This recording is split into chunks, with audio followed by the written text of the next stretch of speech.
We're going to do a short program this morning, part of this dedication ceremony for the monument. We're going to try to move through it as briskly as possible. You know, it's hot, and we got a lot of fun yet to have this afternoon. So I want to start by just thanking everybody who came. It's really gratifying to see all of the relatives, the cousins, the people you don't see very often, coming up to spend a little time here with us today. And the people who worked so hard to get this monument established and to plan the ceremony and the reunion to follow, my thanks to them as well. Okay, just a couple of housekeeping things. I think you all saw that there's water available down here on the corner in the coolers. Help yourself, stay hydrated. Porta potty is there. And if I could have you turn off your cell phones, that would be really nice. Do as I say.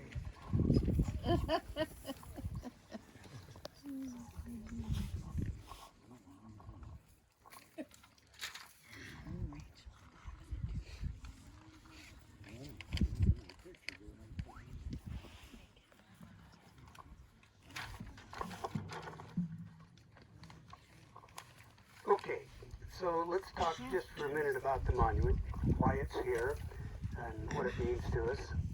A few years back, the reunion coffers became swelled with extra cash. A few astute, forward-looking people said, what do we do with this extra money? And the idea was conceived that we should put some kind of a marker here to recognize the fact that the Nelson clan lived in this area and farmed for well over 100 years. And the words that are on the face of the monument pretty well say what it's about and why it's here.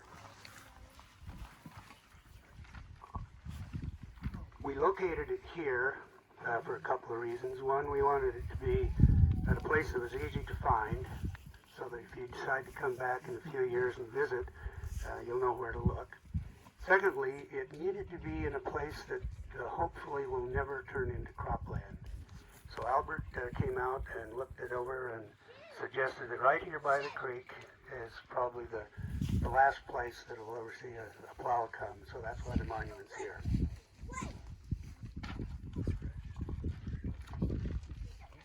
Okay, so the program is going to be, as I said, brief, but it's got several parts. Jeff Nelson is going to start, and he's going to give us a little history of the farming in this area. Jeff, are you here? It's right over here. I knew I saw you. Come on up.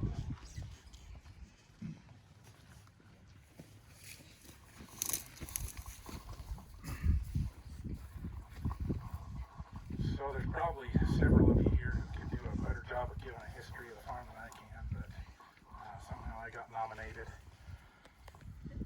So what I was asked to do was just tell about some of the other homesteads that were in the area. So as I've been thinking about it, I could go on for days telling about the different homesteads here. So I'll probably just start with the ones right here bordering our homestead, our family's homestead.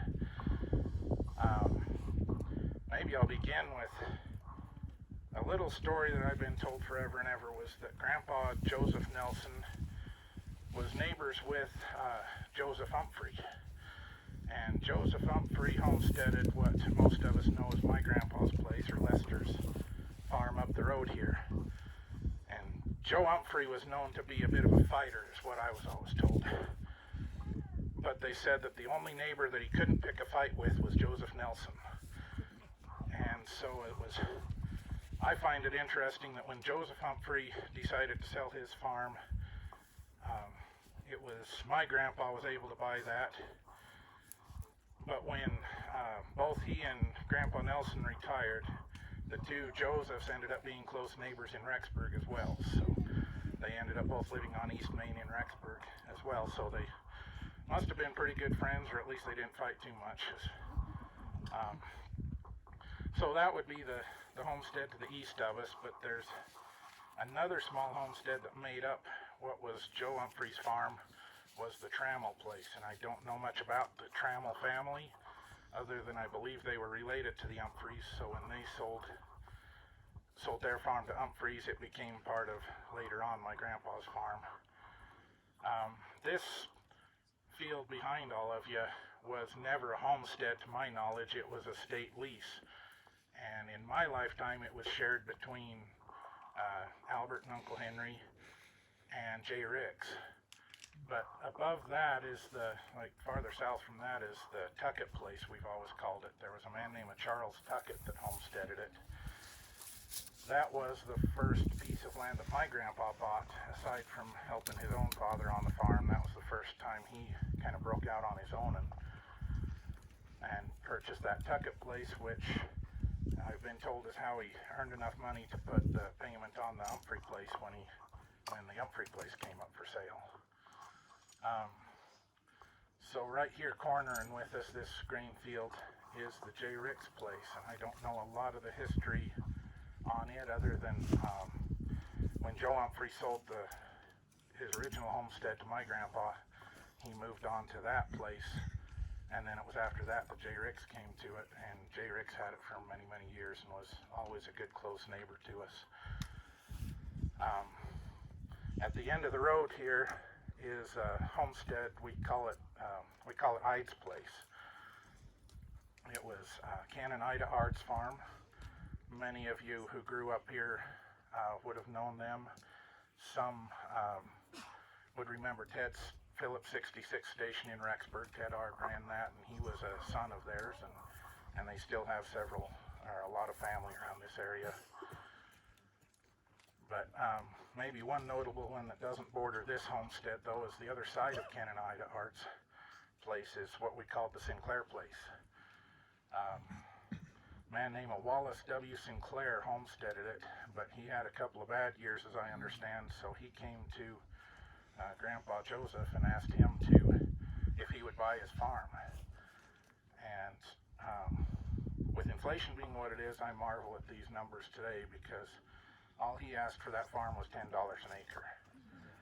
And so Grandpa Nelson purchased that farm for $1,600, and even then, my understanding is that there was a time he had to go back to Mr. Sinclair and say, hey, I'm unable to make the payment this year. Do you need to take your farm back? Or Grandpa Nelson had the integrity to know that he wasn't going to be able to make the payments and to go work with Mr. Sinclair in case that was a problem with them. But obviously it wasn't, because he finished purchasing it and paying it off, and we farmed it for many, many years.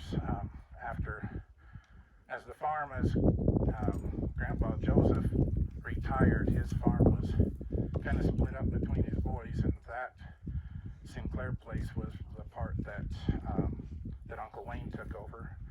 And then when Uncle Wayne and Aunt Joyce retired from farming, then my grandpa took it over from there, and so it's interesting to note that we're kind of celebrating 100 years on this farm, but also that piece of land I believe was purchased in 1916, so that one also had been in the family for 100 years. So the next one, just kind of going around the circle from us, is the Gertie place. And the Gertie place lies as you're heading out the county line. It's the highway actually cuts it in two. It's on that side of the county line and on both sides of the highway. But the most notable landmark on it is the lilac bush that just before you get to the highway, on the left-hand side there, you'll see there's a lilac bush out there.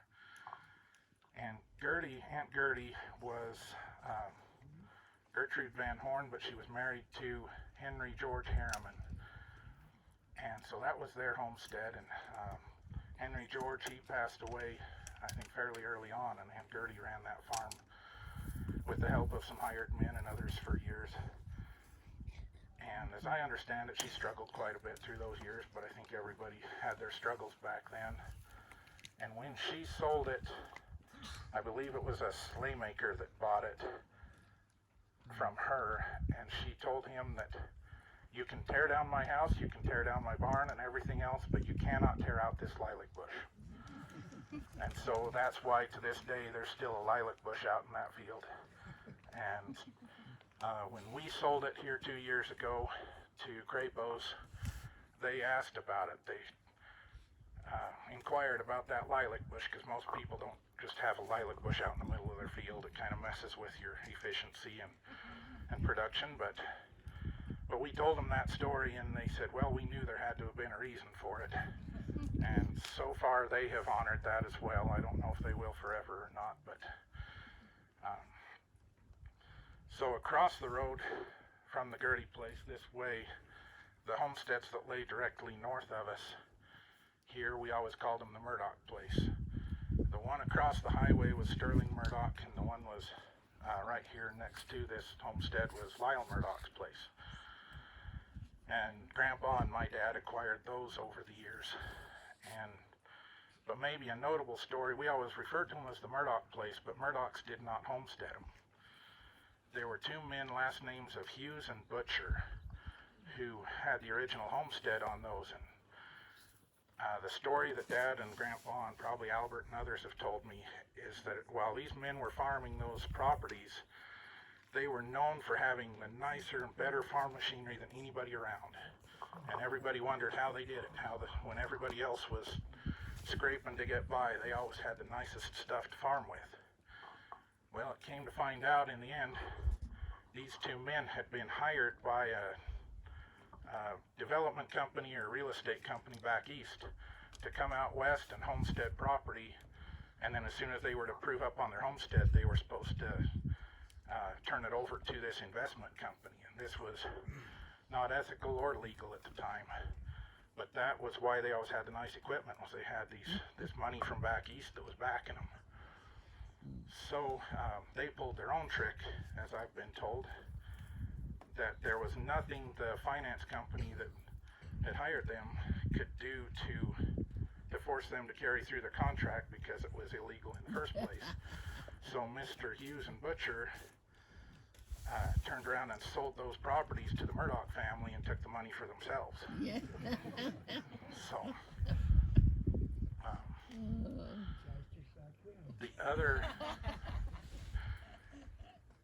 the other homestead bordering this one is, we call it the Robison place, and I don't know really anything about the Robison family to speak of. In my lifetime, early on, it was farmed by Clarence Arden, part of Clarence Ard's farm, and then Crapos acquired that, but then through some land swapping, finagling, we did some trading with Crapos, and so my dad and I farmed that piece for a number of years also. And that lays just over here to the north and east of us today. But as I look around, and as I've used to farm this country around here, I used to think about all the families who put so much work into settling this country. And a lot of people, like I live here in the area, and I hear people once in a while refer to driving through the dry farms and what a desolate stretch of land this is. And they drive from here to Teton Valley and they think it's just desolate wasteland out here. But to me, there's a whole lot more to it than that. I see the history. I know my own history here as well as our family's history. But then there's all these other families. Like up here, you'll see there's a new lodge that's been built in the last couple of years. I'll mention that was on what we've always called the Hendricks place. For many years, it was farmed by Rex and Larry Ard and their family. So if you talk to any of their family, their name for it was the Moose Pasture. So if you've been around here much, you'll know there's always a moose or two hanging around in these canyons, and particularly up there.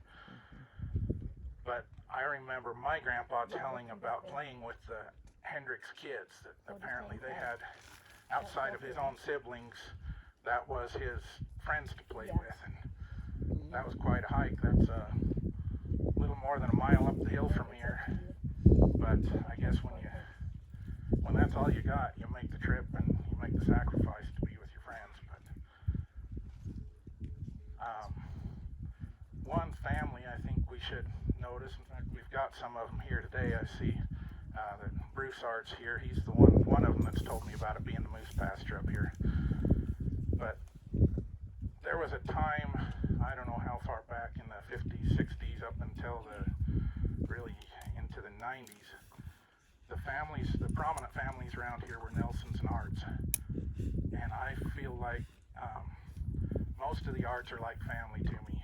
There's a couple of places, well, Bruce Art and his siblings and them, they are Nelson descendants as well, so they are family, but even the ones who we don't have family ties to have always felt like family to me because they were always so close to us. So it's been interesting and kind of sad to see how over the years all of these farms have gone out of business, including our own. But when you look back a few years, there was a lot of history here with a lot of homesteaders. So I mentioned as we go for our little drive after this, we're going to go up the road past the schoolhouse, and that was the Bill Art place. And then just past there is the sitting down kind of in the hole beneath the cell tower was Clarence Art's place, which before him was Orville Art. And then we're going to go up, and we've asked permission to turn around in the yard up at, I still call it Francis Art's place. He was the last of the Arts to farm it. Today it's owned by his daughter Conna. And before that it was George Art that had it. But we'll turn around in their yard and come back down, but just wanted to kind of mention those are some of the farms you'll be driving through or past as we leave today. But that's kind of a quick little wrap up on who settled here, and just kind of want to pay my respects to those who made this area what it is and what it has been for us.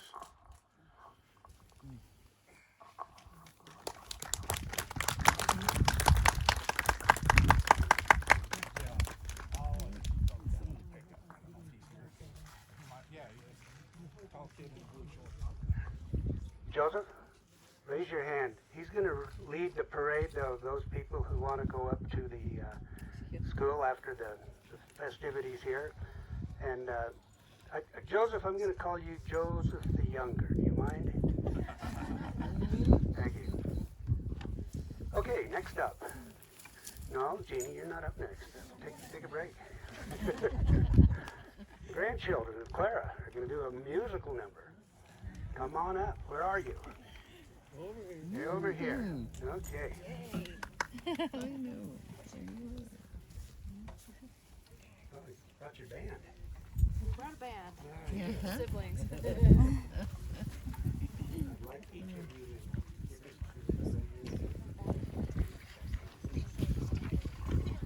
I'm Hillary Wood, and I am Ted Wood's daughter and Clara Wood's granddaughter. I'm Stephanie Wood Hanson. I'm also Clara's granddaughter, Ted's daughter. Oldest, and the boss. And I'm Andrea Wood, and I am also Clara Wood's granddaughter, and I'm the middle child. And I'm Brad Wood, and I'm Ted's youngest and the youngest. so we're all brothers and sisters.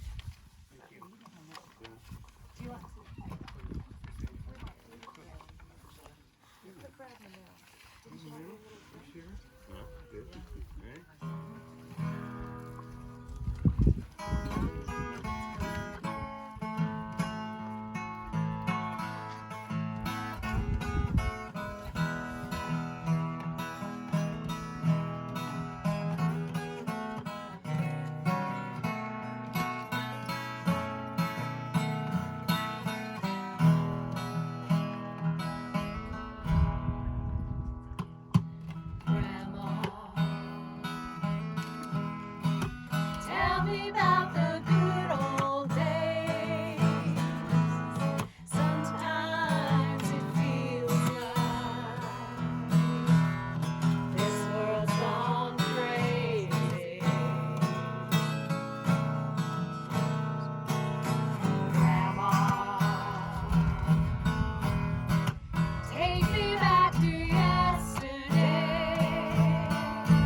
everything is changing fast.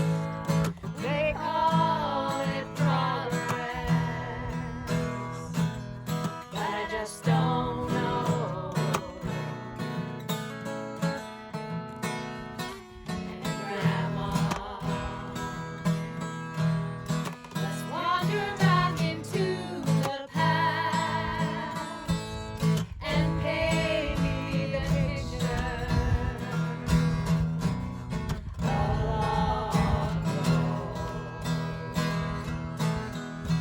Did lovers really fall in love to stay? To stand beside each other, come what may? Is a promise really something people kept? Not just something they would say and then forget. Did families really bow their heads to pray? Did daddies really never go away? Oh, oh, Grandma, tell me about the good old days. Oh, oh, Grandma, tell me about the good old days.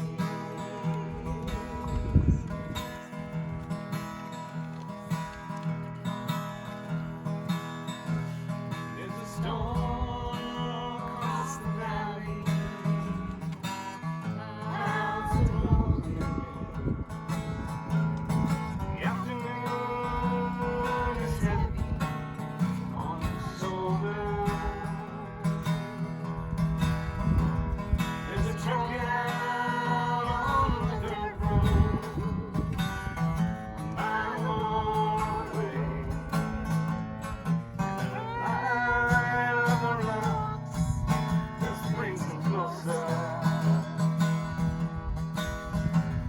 There's a fire softly burning, supper's on the stove. Light in your eyes makes them warmer. It's good to be back home again. Yes, it is. Sometimes this old farm feels like a long lost friend. Yes, it's good to be back home again. It's the sweetest thing I know of, to spend time with you. You know, it's the little things that make a house a home. Like a fire softly burning, supper's on the stove, and the light in your eyes that makes me warm. Hey, it's good to be back home again. Oh, yes, it is. Sometimes this old farm feels like a long lost friend. Yes, it's good to be back home again. I said, it's good to be back home again. Sometimes this old farm feels like a long lost friend of mine. It's good to be back home again. It's so good to be back home again.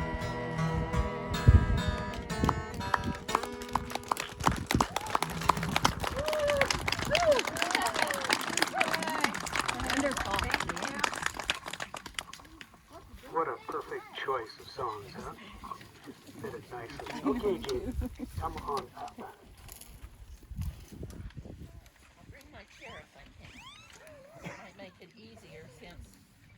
oxygen concentrator said it's hot, Okay. and it's not gonna work. Uh-oh. All right. Thank you. Okay, we are here today to dedicate this monument to the memory of our grandparents, Joseph and Alice Harriman Nelson, Grandpa and Grandma, and they made a significant impact on this area and on us, their descendants. In 1907, this says the 8th, but around that time, Grandpa and Grandma were excited and brave to come up here and homestead this land along with other of their relatives as well. And this farm has been in the same family for 115 years. By just being the good people that they were, they had a big influence on the nature of Clemensville. They were helpful and caring neighbors, and all through those early years and the Depression years, they could be counted on. As an example, Joe was often deputized by the Tooele County Sheriff. When there were, oh, not Tooele, no. I make that often mistake. It was the Teton County Sheriff. It was Sheriff Munns, to be specific, when there was a problem in this area. So they built 3 homes. The first was a 2-room log house. It's not standing anymore, but it was used as an outbuilding after they built the farmhouse, the 7-room house on the farm property in 1916. And they moved their little family of 4 kids into the house, and it has been Grandpa and Grandma's house ever since, a beloved place. And then they built the Rexburg house so that the older kids could go to high school in Rexburg. And some of us have had the privilege of living in those homes, and Ellen was born in the Rexburg house. Grandpa helped build 3 churches, one in New Sweden, one in Canyon Creek, and one in Clemensville. They both had faith in Christ. They lived a Christian life. And even though they had good times and bad times, they worked out their problems with prayer, Western wisdom, and good old Nelson know-how.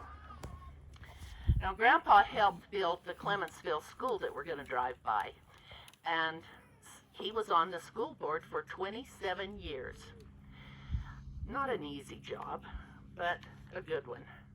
Many of us got to go to school in that building and sit in the same desks that our parents had.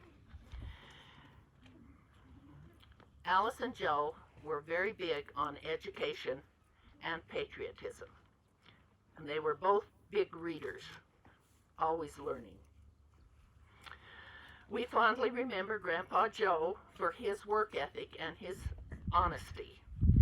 Favorite memories for me were going to the community well with him and going on a winter's nighttime sleigh ride in his sleigh, warm under Grandma's sleigh quilts.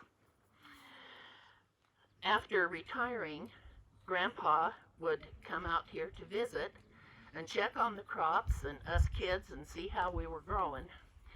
And when he would visit with Dad, they would usually be working on machinery while they visited and helping each other. I remember that he repaired and painted the screens on our farmhouse once. And one of my very favorite memories of Grandpa is at family gatherings, that when we would get together, he would sit on the trunk of his Studebaker car. He brought his own chair, just like we did today. And that was his favorite place to sit and visit. And if I visited with him, he was gentle and kind, and he tried to teach me to whistle, but I never quite got it. And he always had those pink and white mint candies in his pocket for grandkids. Memories of Grandma remind me of how busy and kind she was. She instilled her generosity of spirit in us.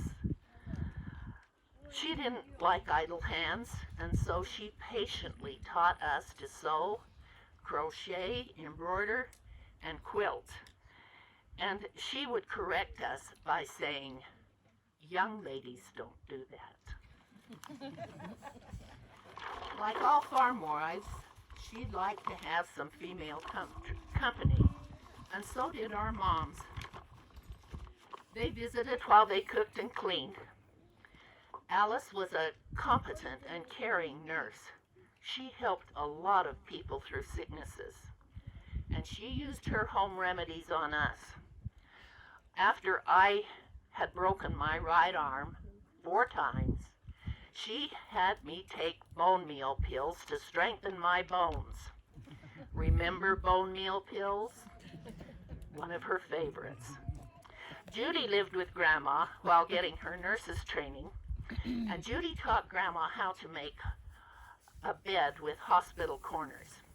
Then Grandma made Judy's bed, and that's how thoughtful and kind she was, and how supportive she was of Judy's career in nursing.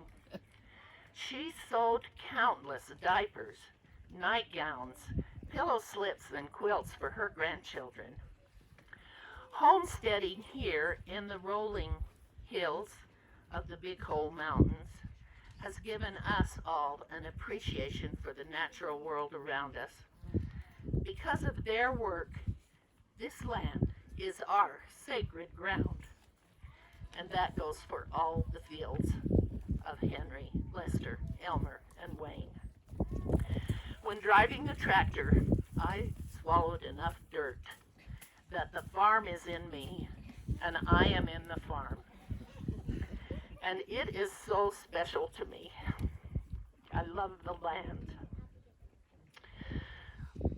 Well, besides working in the fields, we also had the freedom to explore. We loved to roam these hills, and we could pick the wildflowers and the berries, and we could hunt and fish right here. And our dads enjoyed that so much. Because of their work, we have this old home place to love and to come back to. Brenda's daughter Marie wrote a poem that expresses how we feel about this land. East, the towering Tetons, I gotta start that again. East, the mighty Tetons tower. West, the sun sinks low. South, the rolling hills flow. North. Begin again. Due north. Okay. I know this poem. East, the mighty Tetons tower. North, the earth. Oh, jeez. One more time. East, the mighty Tetons tower. West, the sun sinks low. North, the earth erupts in geysers. South, the rolling foothills flow. All these things were loved by me. And here, my heart is home. Joe and Alice gave us our parents and aunts and uncles. Nellie, Henry, Lester, Elmer, Wayne, Clara, and Ruth are all so good and dear to us. Through them, we learned our family values. At Christmas time, we would have a cousin's gift exchange, and we drew names, and this helped us to get to know the cousins who were older and younger than ourselves. And the gifts were left at Grandma's house and collected when the families came to visit. Also, we have been blessed with our Swedish heritage of celebrating Midsummer, the longest day of the year. And it became our family reunion. And we use that to maintain our legacy of love and traditions that last throughout the generations. And I feel that connection with you of these coming generations. I felt it today. We hope this monument will capture some of the feelings of appreciation we have for Joe and Alice, our grandpa and grandma, and for the farmland. With love and gratitude, we dedicate this monument to their memory. Thank you.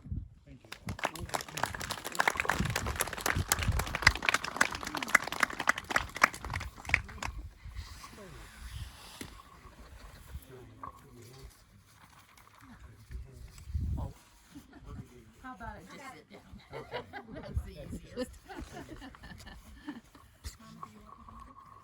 Okay, Eva, where are you? Oh, here we go. Eva's going to tell us about the floral tribute. Well, I'm mostly going to read it because I'm not a speaker. Oh, sorry.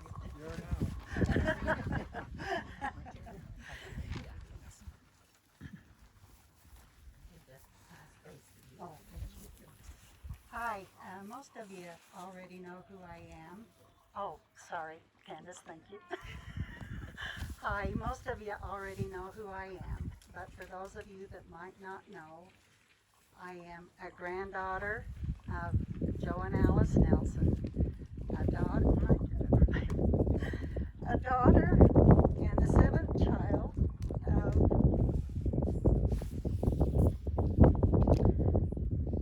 Elmer and Leona Nelson.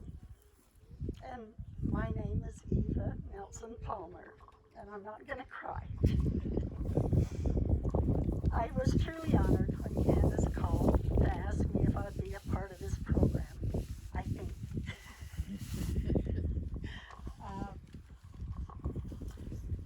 She said to say a few words and give a floral tribute and make it 3 minutes. So I hope I can make it in 3 minutes. I've timed it a few times, but it's been a little bit over. Oh darn. Now the breeze comes in. I said, sure, no problem. Well, I could have chosen the easy way, but because I rarely choose the easy way, I decided to do bouquets and stem wraps that had a meaning to me about this grand celebration. I cannot emphasize enough how in awe I am at the spirit of these hard-working settlers.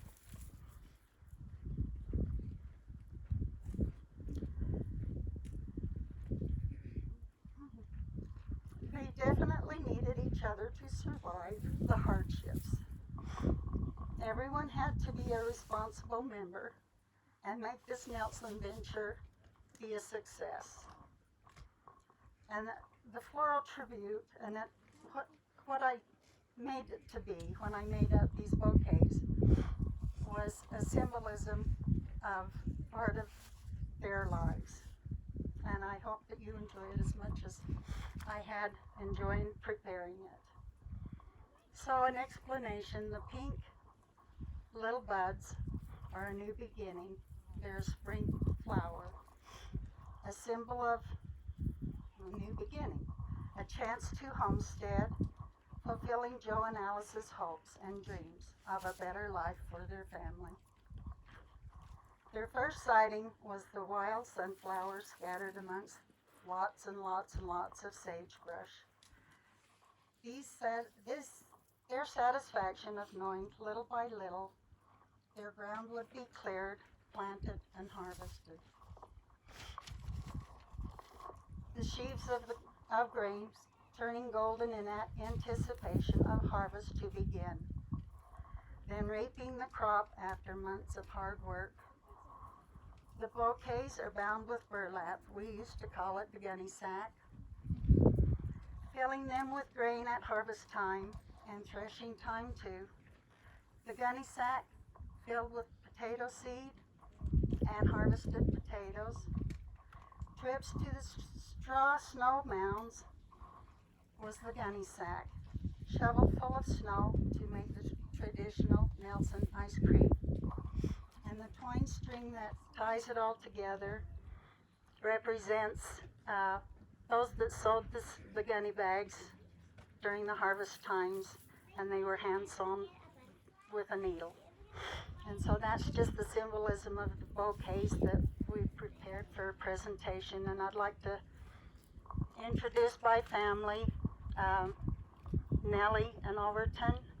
We have Lynn representing their family, and Henry and Seville, we have Mary representing. And Lester and Hazel, we have Carl. And I appreciate the guys doing this. They were really cute about it.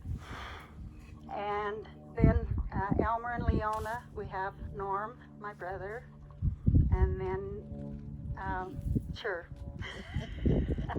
Oh, Wayne and Joyce, we have Judy. And Clara and Daryl, we have Ted. And then we have for Ruth and Irvin and Harold, we have Candace being the proxy for their family. So at this time, I'd just like, from the oldest, which would be Lynn, would you all come up as a group by this monument? And if they need help from family members, please offer a helping hand.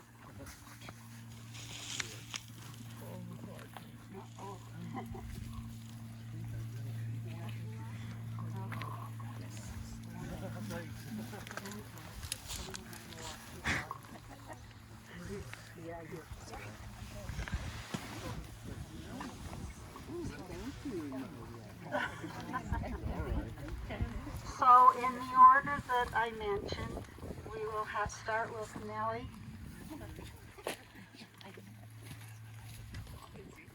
Nellie and Overton, which Lynn will be the presenter. And if you would like to bring your bouquet, Lynn, and place it on the front, and you need some help, I can help you. Okay. So, the next we'll have Mary lay her bouquet for her family.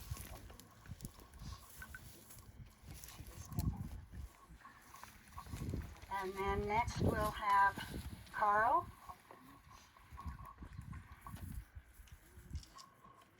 You guys are doing great.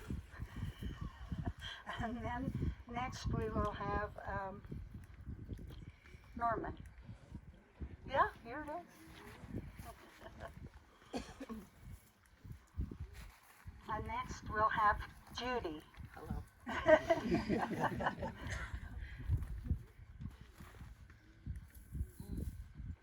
And next we're going to have Ted for Clara and Daryl. Oh, that's pretty. You guys are doing great. And Candace for Ruth, Irvin, and Harold. So I just want to say how great of a family we have, what a great tradition we have, and what a great legacy our parents and grandparents left to us. And at this time, I'm just going to turn it back to Doyle. Did I do it in 3 minutes?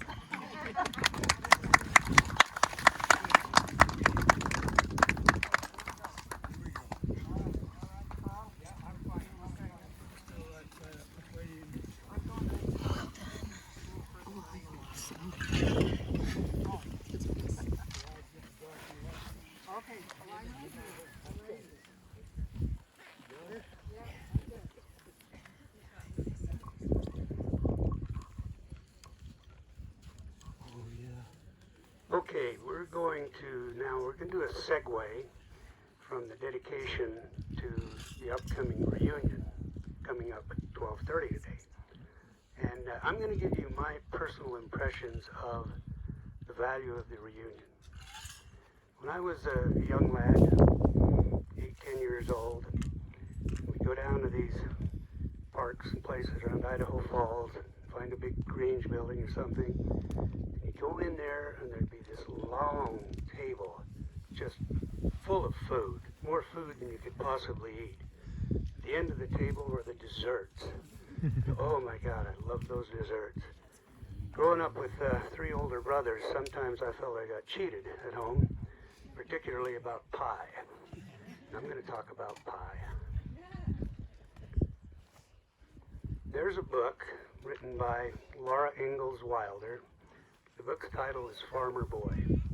We had that book here. We inherited it from the Clementsville school when the school closed. And if any of you have read it, you'll know it's a great history of how farming worked in the 1800s back on the east part of the coast.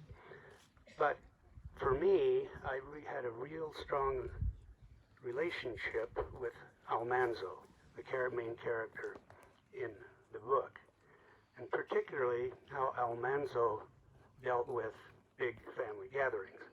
And if you'll just bear with me, I'm going to read a short piece out of that book. Okay, the setting is at the gathering, at the table. At last he and Father got places at the long table. Everyone was merry, talking and laughing, but Almanzo simply ate. He ate ham and chicken and turkey and dressing and cranberry jelly. He ate potatoes and gravy, succotash, baked beans and boiled beans and onions, and white bread and Ryan Injun bread, and sweet pickles and jam and preserves. Then he drew a long breath and he ate pie. I may know the rest of this by heart. When he began to eat pie, he wished he had eaten nothing else. He ate a piece of pumpkin pie, and a piece of custard pie, and almost a piece of vinegar pie. And then he tried a piece of mince pie, but he just couldn't finish. He couldn't do it. There were raisin pies, and cream pies, and vinegar pies, and berry pies, but he could not eat anymore. That's what I'm looking for when I get to the reunion this afternoon. So, ceremonies are over. Those who want to run up to the visit schoolhouse can join the group over here. Those who don't, head on down to Teton. We're trying to get that little show started by about 12:30. Thank you all for coming. It's been great.